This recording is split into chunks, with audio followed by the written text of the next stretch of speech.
1 யோவான் புத்தகத்தில் நம்ம வசனத்தை கவனிக்கும் போது நம்ம வாசிக்கலாம். 1 யோவான் 2ஆம் அதிகாரம் 25வது வசனத்தில் நம்ம கவனிக்கும் போது போதும். இங்கே அழகாக சொல்லப்பட்டிருக்கு, அந்த ஸ்திரீயானவள் பிடித்து கொண்டது என்ன என்றால் நித்திய ஜீவனை நான் கொடுப்பேன் என்பதே வாக்குத்தத்தம். அப்போ அந்த ஸ்திரீக்கு தெரிஞ்சது, நான் இதை செய்தால் எனக்கு நித்திய ஜீவன். நான் நினைக்கிறேன் உங்களுக்கும் நிறைய காரியங்கள் ஆண்டவர் சொல்லி கொடுத்துருப்பாரு. இதை செய்தால் உங்களுக்கு நித்திய ஜீவன், இதை செய்தால் உங்களுக்கு ஆண்டவர் நன்மை செய்கிறாரு, இதை செய்தால் ஆண்டவர் விடுதலையாக்குறாரு. அப்போ இங்கே அழகாக சொல்கிறார், ஆண்டவர் உங்களுக்கு கொடுப்பேன் என்றதான அந்த வாக்குத்தத்தம் என்ன அப்படின்னு பார்த்தீங்கன்னா நித்திய ஜீவனை அளிப்பேன் என்பதே உங்களுக்கு கொடுத்திருக்கிறதான வாக்குத்தத்தம். ஆமென். அப்போ அந்த வாக்குத்தத்தத்தை சபையார் கெட்டியாய் பிடித்துக் கொள்ளணும். அப்போ நித்திய ஜீவன் ஒரு மனுஷனுக்கு எப்படி கிடைக்கும்? அவன் உயிரோடு இருக்கிற வரை அந்த நித்திய ஜீவனுக்கு உண்டானதை அவன் சுதந்திரித்துக் கொள்ள போவதில்லை. அவன் கிறிஸ்துவுக்காக வாழ்ந்து மரித்த பிற்பாடு கிறிஸ்து வரும்போது இந்த நித்திய ஜீவனை சுதந்திரித்துக் கொள்ள போகிறான். அப்போது இந்த ஸ்திரீயானவளுக்கு தெரிஞ்சது, இவன் ஜீவன், இவர் தான் நித்திய ஜீவன், இவருக்காக நம்ம இழந்தோம் அப்படின்னா அதை பெற்றுக்கொள்வோம். இப்போ கிறிஸ்துவுக்காக நீங்கள் எதையெல்லாம் இழப்பீர்களோ அப்பொழுது நீங்கள் அவர்கிட்ட அவர் ஆர்டர் பண்ண, அவர் நமக்கு சொல்லிக் கொடுத்த வாக்கு தத்தத்தின்படி நித்திய ஜீவனை கட்டாயம் கொடுப்பார். வேதாகமத்தில் முழுவதுமாக இதை பேஸ் பண்ணி தான் இருக்கும். இதை பேஸ் பண்ணி என்றால் நித்திய ஜீவனை அளிப்பேன் என்பதை நமக்கு அவர் கொடுத்திருக்கிறதான வாக்கு தத்தம். உங்களை வஞ்சிக்கிறவர்களை குறித்து இவைகளை உங்களுக்கு எழுதுகிறேன். நீங்கள் அவராலே பெற்ற அபிஷேகம் உங்களில் நிலைத்திருக்கிறது. ஒருவரும் உங்களுக்கு போதிக்க வேண்டியது இல்லை. அந்த அபிஷேகம் சகலத்தை குறித்தும் உங்களுக்கு போதிக்கிறது. அது சத்தியமாக இருக்கிறது, பொய் அல்ல. அது உங்களுக்கு போதித்தபடியே அவரில் நிலைத்திருப்பீர்களாக. ஹல்லேலூயா. அப்ப கிறிஸ்துவில் நீங்கள் நிலைத்திருக்க வேண்டும் என்றுதான் இங்க வசனம் சொல்கிறது.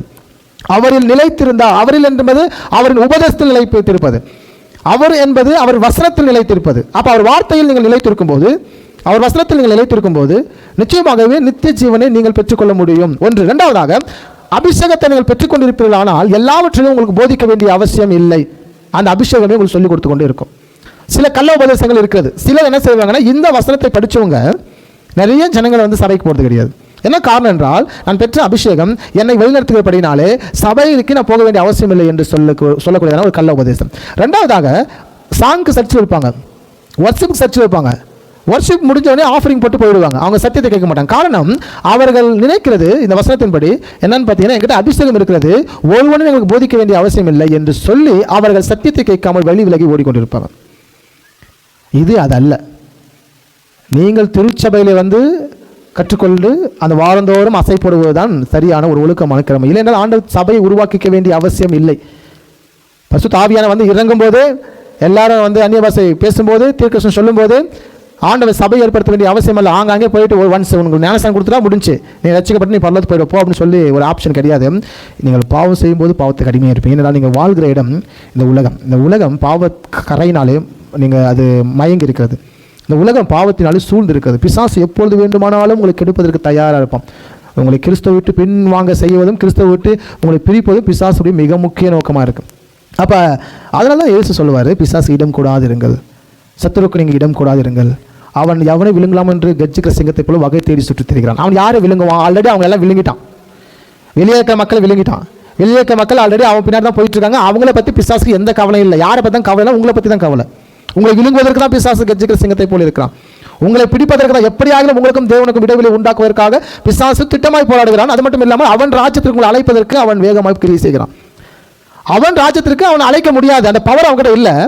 ஆண்டவர் யாரையெல்லாம் வேண்டாம் என்று சொல்லுகிறாரோ அவர்களை இவன் எடுத்துக்கொள்கிறான், அவரே தள்ளி விடுகிறார். ஆண்டவரே இவன் வேண்டாம், இவன் சரியில்லை, இவன் இயேசு ஏற்றுக்கொள்ள ரட்சிப்பில்லை, பாவி என்று அவர் தள்ளிவிட்டால், தள்ளிவிட்டவர்களை பின்காலத்திலே அவன் ஏற்றுக்கொள்கிறான். பிசாசு நோக்கம் என்னென்றால் உங்களை அவரிடமிருந்து பிரிப்பதல்ல, அவராகவே உங்களை தள்ளிவிட வேண்டும் என்று அவன் திட்டம் வைக்கிறான்.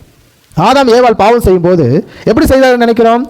ஆதாமுக்கு ஏவாளுக்கும் பிசாசனும் பொய் சொல்றான். தேவன் மேல் வைத்திருக்கிற அதிகமான நம்பிக்கை ஆதாம் ஏவாளுக்கு குறைந்து கொண்டே வருகிறது. பிசாசு சொல்லுங்க, இதை கல்வியை பறித்து சாப்பிடுங்க, நீங்க தேவரை போல இருப்பீங்க. மறுபடியும் சொல்றான், ஆண்டவர் சொன்னது உண்டோ? இதை பேச பேச பிசாசு அவன் பேச பேச அது அவன் வார்த்தைகள் ஆதாம் ஏவாளுக்கு ரொம்ப இனிமையா இருந்தது.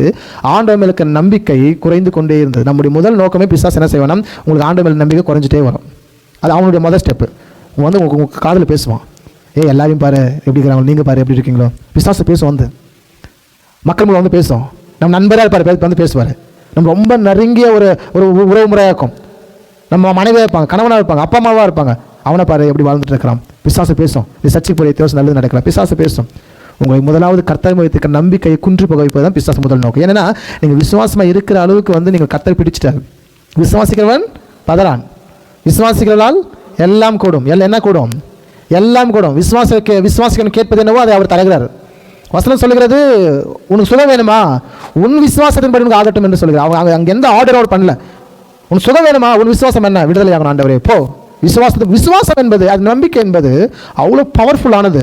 பிசாசு முதல் நோக்கமே உங்களுக்கு ஆண்டவர் மேல் நம்பிக்கை குறைய வைப்பது தான். நீங்கள் ஆண்டவர் மேல் அதிகமாக நம்பிக்கை உள்ளவங்களாக இருக்கணும். நிறைய பைபிள் படிக்கணும், நிறைய பிரசங்கங்களை கேட்கணும், கர்த்தரை எப்பொழுதும் துதித்து கொண்டு வந்திருக்க அந்த மனமுள்ளவனாக இருக்கணும். வசனத்தை கேட்டு நம்ம அதை உட்காந்து தியானிக்கணும்.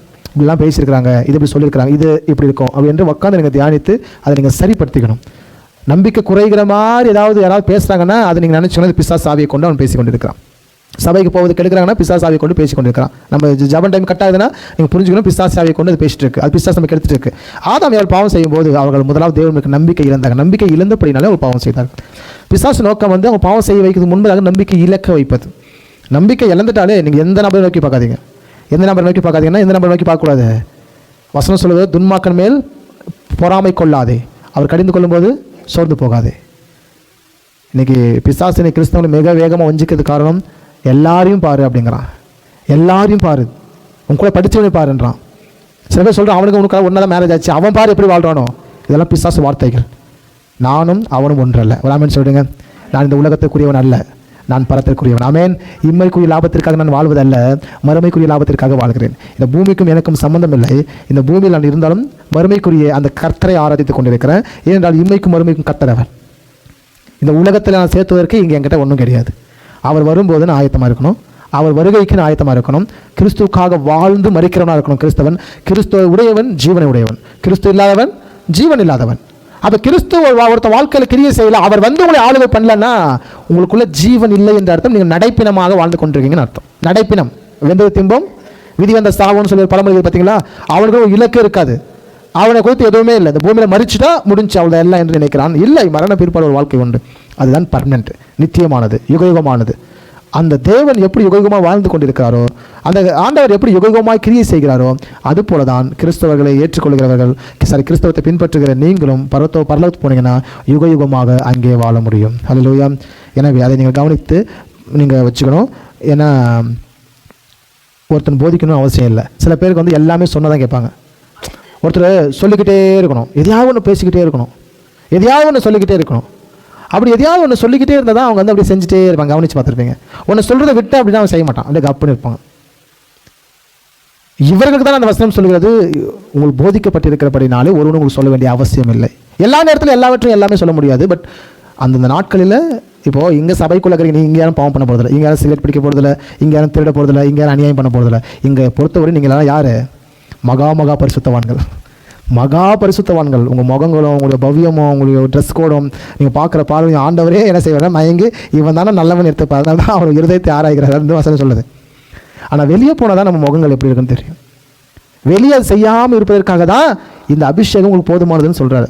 ஒருத்தருடைய பொருள் எடுக்கிறதுக்கு முன்னாடி நம்ம யோசிக்கணும், ஆல்ரெடி நான் அபிஷேகம் பண்ணப்பட்டிருக்கேன், எனவே போதிக்கப்பட்டிருக்கிறேன், எனக்கு தெரியும், இது நான் எடுக்கிறேன். இது பிறனுக்குரியது. பிறனுக்குரியதை நீங்கள் கட்டாயம் எடுக்கக்கூடாது. உங்களுக்குரியதை நீங்கள் என்ன செய்யணும்?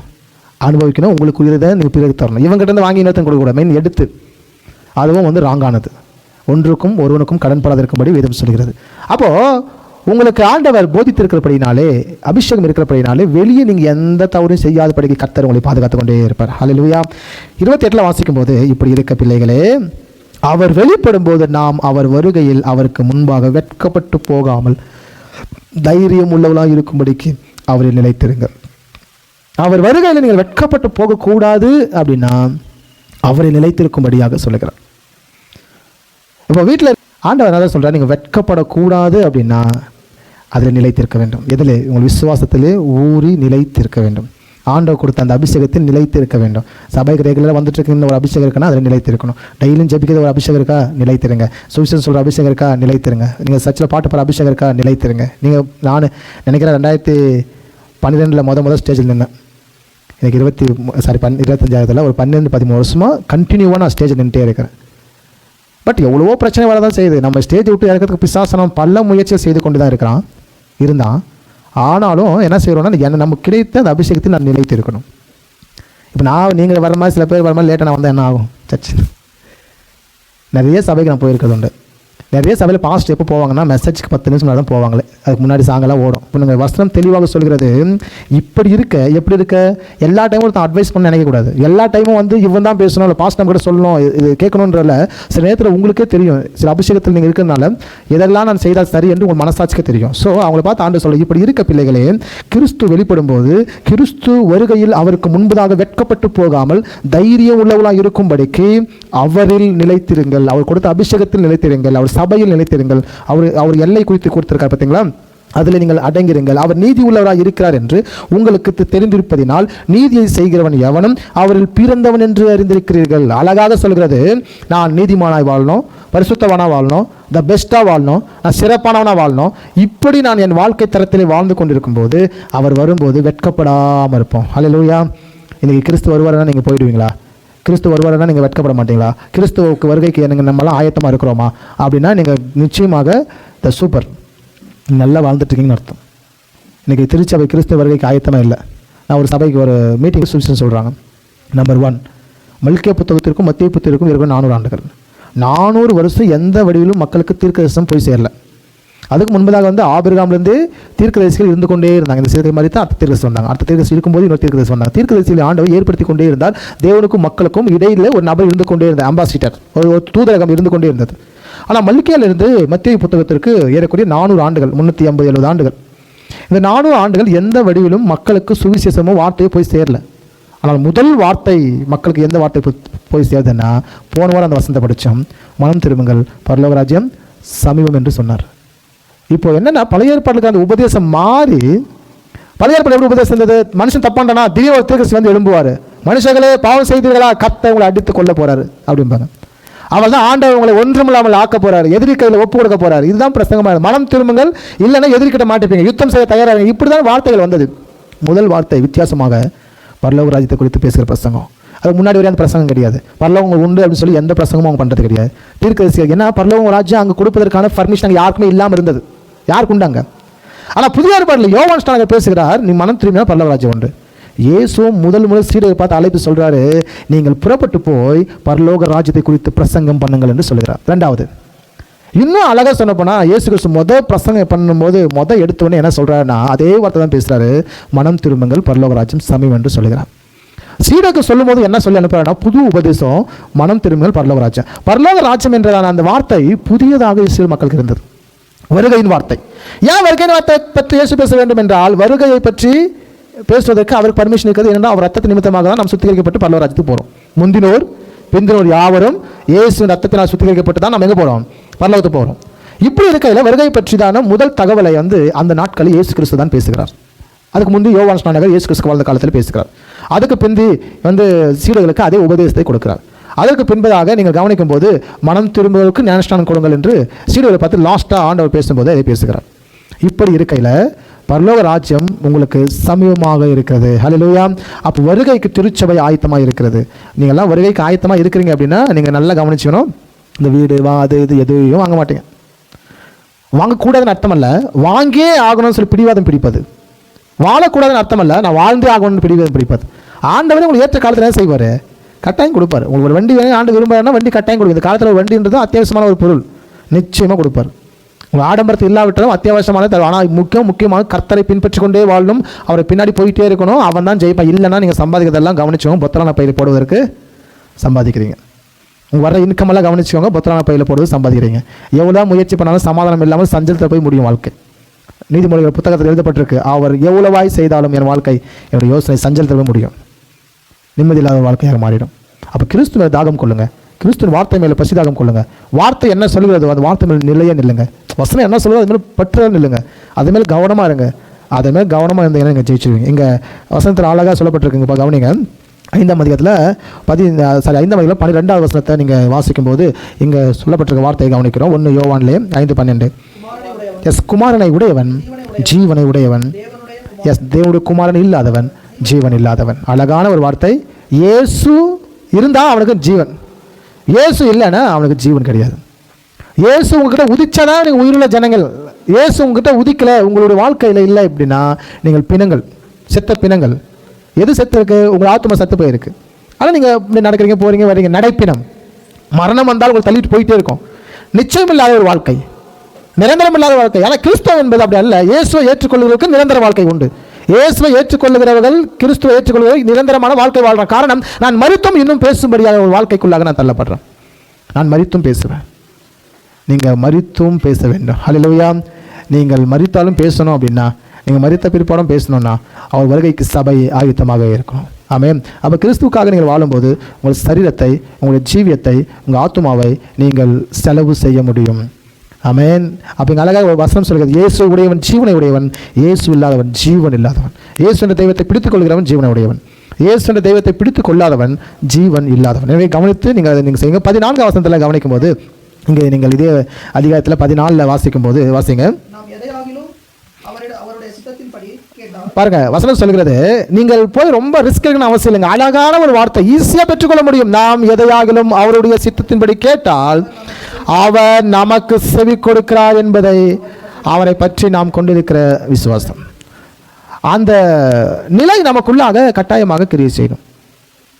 ஆண்டவருக்கு சித்தம் என்ன இருக்கிறதோ நீங்கள் கேட்டால் போதும், உங்களுக்கு கிடைக்கும் என்று அவர் சொல்கிறார். நம்ம தைரியமாக இருக்கோம், தில்லா இருக்கிறோம். நம்மக்கிட்ட நம்ம கேட்குறது எல்லாவற்றையும் கர்த்தர் என்ன செய்ய போகிறாரு? கொடுக்க போகிறார். நீங்கள் ஆண்டவர்கிட்ட கேட்க போகிறீங்க, எதை கேட்பீங்களோ ஆண்டவர் நிச்சயம் கொடுப்பார். எதை கேட்டாலும் கொடுப்பார். ஆனால் மிக முக்கியம், அவர் சித்தம் அதில் இருக்கிறதா என்பதை நீங்கள் பார்க்க வேண்டும். உங்களுக்கு கொடுப்பதற்கு முன்பதாக அதுக்கு நீங்கள் தகுதிப்பட வேண்டும். உங்களுக்கு அது தகுதி இல்லை அப்படின்னா அது தகுதிப்படுத்த வேண்டிய நீங்கள் காத்திருக்கணும். இன்றைக்கி வேகமாக நம்மளுக்கு நன்மை நடக்கணும் விரும்புகிறோம், சபைக்கு போனோடனே நன்மை நடக்கணும் விரும்புகிறோம், ஞானம் சேர்த்தோடனே அபிஷேகம் பெற வேண்டி விரும்புகிறோம். கட்டாயம் கிடைக்காது.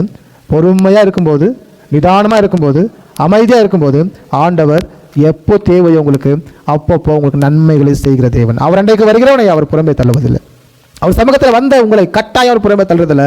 அவர் மேல் பசிதாகம் கொண்ட எத்தனை பேர்களும் கிறிஸ்துவுக்கு பிள்ளைகள் ஆகும்படி அதிகாரம் கொடுக்கிறார். பிதாவுக்கு பிள்ளைகள் ஆகும்படி அதிகாரம் கொடுக்கிறார். அழகாக சொல்கிறது, அவர் நமக்கு செவி கொடுக்கிறார் என்பதை அவரை பற்றி நாம் வைத்திருக்க தைரியம், அவர் பிடித்திருக்கிற தைரியம், அதான் நம்ம விசுவாசமாக இருக்குது. 15 வசனம் சொல்கிறது, நாம் எதை கேட்டாலும் அவர் நமக்கு செவி கொடுக்கிறார் என்று நாம் அறிந்திருக்கிறோமானால் அவரிடத்தில் நாம் கேட்டவைகளை பெற்றுக்கொண்டோம் என்று அறிந்திருக்கிறோம். இப்போ இந்த வசனத்தெல்லாம் படித்து கூட நம்ம உலக பிரகாரமாக உலகத்துக்கு நம்ம போயிட்டுருக்கிறது வந்து எவ்வளோ தூரத்துக்கும் சரியில்லாது. அப்போ அங்கே வசனத்தில் அழகாகவே நம்மளுக்கு சொல்லப்பட்டிருக்கு, நான் எதை கேட்டாலும் அவர் எனக்கு செவி கொடுப்பார் என்று நான் அறிந்திருக்கிறோம். அப்படி அறிந்திருக்கிறபடினாலே அது அவரால் பெற்றுக்கொண்டோம் என்றும் அறிவோம், இல்லைங்களா? அப்போது எனக்கு நான் ஜெபிக்கிறேன், அவரால் நான் பெற்றுக்கொள்ள போகிறேன், அவரால் எனக்கு கிடைக்கும். கர்த்தர் கொடுக்கறது நிச்சயமாக உங்கள் வாழ்க்கையில் கிரியை செய்யுங்க. ஒரு ஆமென் சொல்லுவோமா? நிச்சயமாக கிரியை செய்யும். ஆண்டவர் இல்லாமல் ஓடிக்கிட்டு இருந்தீங்க அப்படின்னா நீங்கள் சம்பாதித்து எங்கே போடுவீங்க? பொத்தலான பயிர் போடுவதற்கு நீங்கள் சம்பாதிப்பீங்க. என் வாழ்க்கையில் நிறைய அனுபவம் இருக்குது. அதில் சம்பாதிச்சு எப்படியானா ஒரு சபை கட்டிடலாம், இடம் வாங்கி சபை கட்டிடலான்னு சொல்லிட்டு நைட்டும் பகலமாக நாங்கள் வேலை செஞ்சோம், நிறைய பணம் சம்பாதிச்சோம். அதை புரிந்து கொள்வதற்கு எனக்கு வந்து 10 வருஷம் தேவைப்பட்டது. எதை புரிந்து கொள்வதற்கு? அந்த சிந்தனை என் கையின் பிரயாசத்தினால், நான் என் கையால், என்னுடைய உழைப்பால், என்னுடைய பணத்தால், என்னுடைய தகுதியால், என்னுடைய உழைப்பால் என்கிட்ட இருக்கிற எல்லாவற்றையும் வைத்து செய்ய முடியுமானால் தேவராஜ்யத்தை கட்ட முடியாது. ஏன்னாங்க தேவன் இருக்கணும், அவர் திட்டம் இருக்கணும். அதை புரிந்து கொள்வதற்கு எனக்கு வந்து 10 வருஷம் ஆச்சு. எனக்கு தெரிஞ்சு 2021, 22 காலத்தில் தான் எனக்கு அது தெளிவாக புரிஞ்சிச்சு. ஏன் நம்மளால் பணம் சேர்த்த முடியல.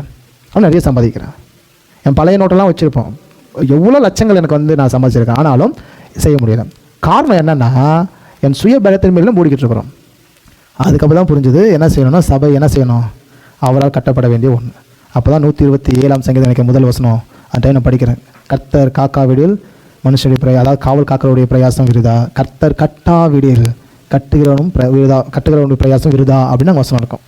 அப்போது ஆண்டவர் தான் உங்களுக்கு என்ன தேவையோ அதை அனுமதித்து தரணும். ஆண்டவர் தான் உங்களுக்கு இந்த தேவை என்பதை அளக்கிறாரு. அப்போ ஏன் அழைக்கிறாருன்னா, அவர் பிள்ளைகளை நம்ம இருக்கிறபடினாலே. நம்ம அப்பா கிட்ட நம்ம எதை கேட்டாலும் பெற்றுக்கொள்வோம், ஆமாங்களா? உங்கள் அப்பா கிட்ட நீங்கள் கேட்டால் பெற்றுக்கொள்வீங்க. உங்கள் அப்பா உங்களுக்கு இது எது தரணும்னு சொல்லி அவர் நல்லாவே தெரியும், எதை கொடுத்தா சரிப்பட்டு வருவான் அப்படின்னு தெரியும். அப்போ ஆண்டவர் என்ன செய்யணும், சில நேரத்தில் அதை மாத்திரம் கொடுக்குறாரு. சில பேருக்கு நிறைய கொடுக்குறதுனால ஆண்டை விட்டு பின்வாங்கி போகிறமா இருந்துச்சு அப்படின்னா கொடுக்குறத ஃபுல்லாக கட் பண்ணிடு அப்படிங்கிறார். சுதந்திரவாளியாக ஐஸ்வர்யனாக நீ நகத்தை போவதை பார்க்கலாம், பரதேசியாக பிச்சைக்காரனாக பரலோகத்துக்கு போவதை அவர் விரும்புகிறார். பட் நாம் விரும்பலது. நாம் எப்படி விரும்புகிறோம்? நான் நரகத்தைக்கு போவதை பார்க்கலாம், இல்லைன்றால் பரலோகத்துக்கு போவதை பார்க்கலாம், ஆண்டவரே பணக்காரன வாழ்ந்து நரகத்துக்கு போவது. இப்போ நான் பணக்காரனாக. இப்போ இவன் முன்னாடி வாழ்ந்த ஒரு பைக்காக வாங்கி காட்டணும், இவன் முன்னாடி ஒரு வீடு கட்டிடணும், இவன் முன்னாடியே எப்படியாவது வாழ்ந்தணும். இப்போ ஏதாவது கொடுக்குறீங்களா? இல்லை, ஆண்டவர் வேணா போன்னு போயிடுறான். எனக்கு இப்போ கிடைக்குமா? ஏதாவது இப்போ கிடைக்குமா? இன்றைக்கி விதை போட்டு இன்றைக்கே மொழிச்சிடுமா? காலங்கள் நேரங்கள் தேவையில்லையா? ஆண்டவர் எப்பொழுதும் விரும்புகிறது என்னென்னா, உங்களுக்கு கொடுக்கும்போது நீங்கள் வாழ்ந்துட்டீங்கன்னா கட்டாயம் உங்கள்கிட்ட கிடைக்கும்.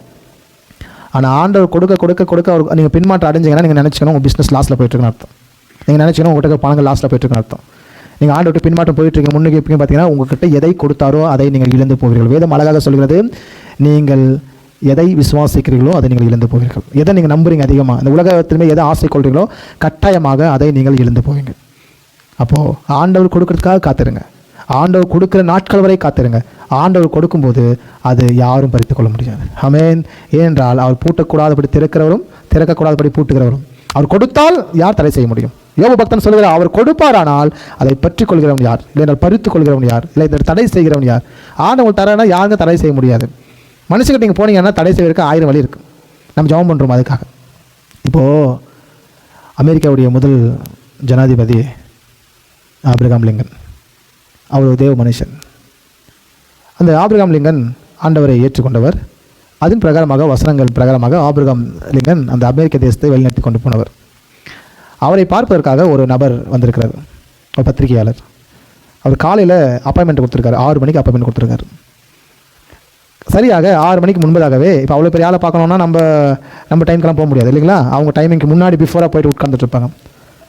ரூமுக்கு வெளியில் உட்கார்ந்து வச்சுருக்காங்க. அவர் ரூமுக்குள்ளே யாரோட பேசிட்டு இருக்கிறார். இந்த பத்திரிகையாளர் என்ன செய்கிறார் அப்படின்னா, உள்ள யாரோ கூட அப்பாயின்மெண்ட் போயிட்டு இருக்கு, அது முடிச்சு உடனே நம்ம கூட பேசுவார் சொல்லி 6 மணி உட்காந்துட்டு இருக்காரு. சரியாக 6 மணிக்கு உள்ளேருந்து ஒரு அலாரம் நடிக்குது, இவர் உள்ளே வரலான்னு சொல்லி. உள்ளே போய் பார்க்குறாரு, ஆபிரகாம் லிங்கனை தவிர யாரும் கிடையாது. இந்த பத்திரிகையாளர் கேட்குறாரு, என்னங்க சார் யாரோட பேசிகிட்டு இருந்தீங்க, அவங்க வெளியவும் போகலை, 1 மணி நேரமாக பேசிட்டு இருந்தீங்க, எனக்கு முன்பதாகவே அப்பாயின்மெண்ட் யாருக்கோ கொடுத்துருக்கீங்க, யாருமே ஆள் இல்லை. அவர் சொன்னாரா, இல்லை நான் எனக்கு ஒரு அப்பாயின்மெண்ட் கொடுத்துருந்தாரு, அவரோட பேசிட்டு வந்தேன் அப்படின்னாராம். யார் உங்களுக்கு அப்பாயின்மெண்ட் கொடுக்குறது? நீங்களே ஒரு ஜனாதிபதி, நீங்களே பெரிய ஆள், உங்களுக்கு ஒருத்தர் அப்பாயின்மெண்ட்டா? எஸ். அவர் சொன்னாரா, அவர் தான் ஜீசஸ் கிரைஸ்ட். மார்னிங் 4 o'clockலேருந்து 6 o'clock வரையும் அவர் எனக்கு அப்பாயின்மெண்ட் கொடுப்பாரு. அவர் அவர் அசைவாடும் போது நான் அவர் சமூகத்தில் போய் உட்கார்ந்துவேன் என்று பதிவு பண்ணாராம். அதனால தான் அவர் மரிக்கிற வரை ஜனாதிபதியாக இருந்தார். 2வதாக ஒரு ராஜா நேபுகாத்நேச்சார். ஆண்டவர் சொல்கிற நேபுகாத்நேச்சார் கிட்ட, உனக்குள்ளாக எல்லா ஜாதியையும் அடங்குபடி செய்வேன், நீ யுத்தம் பண்ணு, உனக்குள்ளாக எல்லா ஜனங்களும் அடங்குவாங்க. நேபுகாத்நேச்சார் பார்த்தாரு. அது போலவே ஆண்டவர் எல்லாத்தையும் யுத்தம் சொல்லி முழு இஸ்ரவேலர் கொஞ்சம் பேரை அவருக்குள்ளே அடக்கிட்டாங்க. இப்போது நேபுகாத்நேச்சார் பெரிய ஒரு மீட்டிங்கில் அரேஞ்ச் பண்ணி சொல்கிறாரு, இந்த மாகாணம் முழுவதும் எனக்கு சொந்தம் என்பதை அவனை வெளிப்படுத்துகிறான். காரணம் என்ன? தன்னை பெருமையாக காட்டுகிறான். ஆண்டவர் சொல்கிறார், உன்னை பெருமையாக காட்டினா அடிச்சே கொண்டுடுவேன். மறுபடியும் ஒரு ஃபங்க்ஷன் நடக்குது, மறுபடியும் நேரத்தை யுத்தம் பண்ணி ஜெயிச்சல. செகண்ட் டைம் ஃபங்க்ஷனும் அவன் என்ன சொல்கிறான்னா, இந்த முழு ராஜ்யத்திற்கும் நான் தான் என்று சொல்லுகிறான். ஆண்டவர் சொல்கிறார், உன்னை பெருமைப்படுத்தாத, கர்த்தரை பெருமைப்படுத்துன்னு சொல்கிறார். 3வது டைம் பெருமைப்படுத்துவதற்கு முன்பதாகவே தானியேல் தீர்க்கதரிசி போய் சொல்கிறாரு, 2 ராஜாவை பார்த்தோம், ஒருவன் ஆபிரகாம் லிங்கன், இன்னொருவன் நேபுகாத்நேச்சார். நேபுகாத்நேச்சார் தனக்கு கிடைத்த அந்த பதவியை கிடைக்கிறவரையும் கர்த்தர் பேச்சை கேட்டுட்டு இருந்தவன், கிடைத்த உடனே தன் இஷ்டப்படி வாழ்ந்தபடினாலே அவன் புல்லை மேயும்படி கர்த்தர் கட்டளையிட்டார். அவன் புல் மேய்ஞ்சான். ஒரு ராஜா அந்த ஒரே ராத்திரியில் அரண்மனை இருந்து வெளியே புறப்பட ஓட செய்து ஒரு புல்லை மேய்கிறதையும் எங்கே பார்த்தோம். 7 வருஷம் புல் மேய்ஞ்சான். ஒரு ஆட்டை போல, ஒரு மாட்டை போல புல் மேய்ஞ்சான். காரணம் என்ன? ஆண்டவர் உங்களுக்கு எந்த பதவி தராரோ, எந்த போஸ்டிங்கை தராரோ, அப்பொழுதும் நீங்கள் உத்தமமாக இருக்கும்போது அந்த பதவியில் நீங்கள் நிலையாய் நிரந்தரமாக இருப்பீங்க. ஆண்டவர் கொஞ்சம் கொடுத்த உடனே நம்ம பின்மாற்றம் அடைஞ்சிட்டோம் அப்படின்னா உங்ககிட்ட என்ன செய்யும்? பறிக்கப்படும். இல்லை என்றால் ஆண்டவர் உங்களை விட்டு போக வேண்டிய நிகழ்வு 2 நடக்கும். ஒன்று, நீங்கள் நல்லா பிஸ்னஸ் பண்ணி ஃபுல் லாஸ் ஆகி மறுபடியும் ஜீரோவில் வந்துட்டங்க அப்படின்னா நீங்கள் புரிஞ்சுக்கணும், ஆண்டவர் நேசிச்சிருக்கிறாருன்னு அர்த்தம். ஓஹோ, சபைக்கு போக மாட்டார். என்ன பாஸ்டர் பிஸி பாஸ்டர், என்ன pastor busy pastor, Sunday 2 hours நீங்கள் 8 மணிக்கு ஆரம்பிக்க வேண்டிய ப்ரேயர் 8:30 ஆரம்பிக்கிறீங்க, 10 மணிக்கு முடிக்க வேண்டிய ப்ரேயர் 10:30 ஆரம்பிங்க, 10 மணிக்கு மேலே போச்சுன்னா எல்லாம் வெயிட் பண்ண, கிளைண்ட் வெயிட் பண்ணுறாங்க பாஸ்டர்னு சொல்லி பிஸியாக ஓடிக்கிட்டு இருக்கிறவன் ஓடிக்கிட்டே இருக்கானா நீங்கள் புரிஞ்சுக்கணும், அவனை விட்டு ஆண்டவர் என்ன செஞ்சுட்டாரு? ஓடிட்டாருன்னு அர்த்தம். அப்போ பரதேசியை வாழ்ந்து பரலோகத்து போவதை பார்க்கலாம், இன்றைக்கி மக்கள் சுகபோகமாய் வாழ்ந்து நகர்த்து போவதை தான் விரும்புகிறது கிறிஸ்தவ கூட்டமும் கூட. அதனால தான் ஆவிக்குரிய திருச்சபைகள் இன்றைக்கி குறைந்து கொண்டே இருக்கிறது. மக்கள் வேகமாக இன்றைக்கி என்ன செய்கிறாங்கன்னா, உழைப்பதற்கு ஓடிக்கொண்டிருக்கிறாங்க. முன்ன நாட்களில் விசுவாசியெல்லாம் கொஞ்சம் டைம் ஊழியம் பண்ணுவாங்க. ஃபஸ்ட்டு நான் ட்ராக்ஸ் கொடுக்குறேன், கொஞ்சம் கொடுங்கன்னு சொல்லி சில பேரெல்லாம் வாங்கி அப்படியே ஊழியம் பண்ணுவோம், பார்ட் டைம் ஊழியம் பண்ணுறேன். இப்போ பாஸ்ட் என்ன செய்கிறாங்க? ஃபுல் டைம் இருக்கவங்க பார்ட் டைம் ஆகிறாங்க. மற்ற டைம் சும்மா தானே இருக்கிறோம், ஏதாவது ஒரு பிஸ்னஸ் பண்ணலாம்னு சொல்லி இன்றைக்கி சபைகள் இப்படி அலங்கோலமாக போயிட்டுருக்கு. வருகைக்காக காத்திருங்கள், ஆண்டவங்க சொல்லியிருக்கிறார் நித்திய ஜீவனை கொடுப்பேன் என்பதை அவங்க செய்திருக்கிறதான வாக்குத்தத்தம். அவர் மேல் பசிதாகம் கொண்டவர் எத்தனை பேர்களும் அத்தனை பேர்களும் பிதாவுக்கு பிள்ளைகளாக அனுகூலம் செய்கிறார். ஸோ ஆண்டவர் என்ன கொடுத்துருக்காங்க கவனிங்க. அதற்கும் எனக்கும் நல்ல ஒப்பந்தம் இருக்கும்போது தேவன் என்கிட்ட எப்படி இருக்காருன்னு பாருங்கள். முதலாவது தேவன் உங்ககிட்ட எப்படி இருக்காருன்னு பாருங்கள். அதை பார்த்து என்ன வேலை செய்யுதுன்னு பாருங்கள். உங்களுக்கு என்ன இன்கம் இருக்குன்னு பாருங்கள். உங்களுக்கும் தேவனுக்கு இடைவெளி ஏற்படுத்துகிற மாதிரி இருக்குது அப்படின்னா நீங்கள் என்ன செஞ்சிடணும்னா மனம் திரும்பி சரியாக இருந்தணும். 3 காரியங்கள் மிக முக்கியம் உங்களுக்கு. நம்பர் ஒன் நீங்கள் தனிப்பட்ட முறையில் ஜெபிக்கிற பழக்கம் உள்ளவங்களாக இருக்கணும். நம்பர் 2 உங்கள் குடும்பமாக ஜெபிக்கிற பழக்கம் உள்ளவங்களாக இருக்கணும். குடும்பம் இல்லையா, நீ தனியாக ஜெபம் பண்ண ஓகே. 3வதாக சபை ஐக்கியமாக ஜெபிப்பதற்கு உங்களுக்கு ஒப்பு தரணும். இந்த 3 காரியத்தையும் வேதம் வர்ணிக்கிறது. புதிய ஏற்பாட்டிலே ஆண்டவர் சபையை ஏற்படுத்துகிறார்.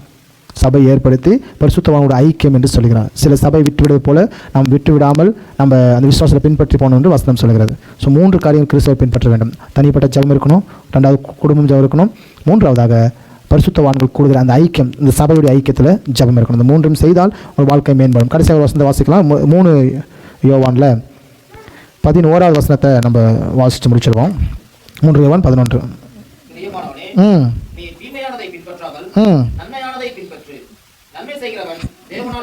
பாருங்க, அழகாக சொல்றது, நன்மை செய்கிறவன் தேவனால் உண்டாயிருக்கிறான், தேவனை காணவில்லை. ஹல்லேலூயா. நன்மை செய்கிறவன் அவன் தேவனால் உண்டாயிருக்கிறான், தீமை செய்கிறவன் தேவனை காணவில்லை. ஆமென். அப்போ நீங்கள் நன்மை செஞ்சீங்க அப்படின்னா தேவனால் உண்டாயிருக்கிறீங்க, தீமை செஞ்சீங்க அப்படின்னா நீங்கள் தேவனை காணவில்லை. ஆமென். எனவே வருகைக்காக காத்திருங்கள். கிறிஸ்துவின் வருகை நிச்சயமாக தாமதம் இல்லை. அவர் வருவார். இயேசுவை ஏற்றுக்கொள்ளுங்க. இயேசுவால் உங்கள் பிரச்சனை எல்லாம் தீர்க்க முடியும். அவரை நம்பி வந்தீங்க அப்படின்னா ஒரு நன்மையும் குறைப்படாது. ஆமென். நம்ம எழுந்து வைப்போமா? எல்லாம் அப்படி ஜெபிக்க முடியாது. ஸ்தோத்திரம் ஆண்டவரே. ஹல்லேலூயா. ஆண்டவரே ஸ்தோத்திரிக்கிறோம். Thank you Jesus. எல்லாம் அப்படி எல்லாமே என்று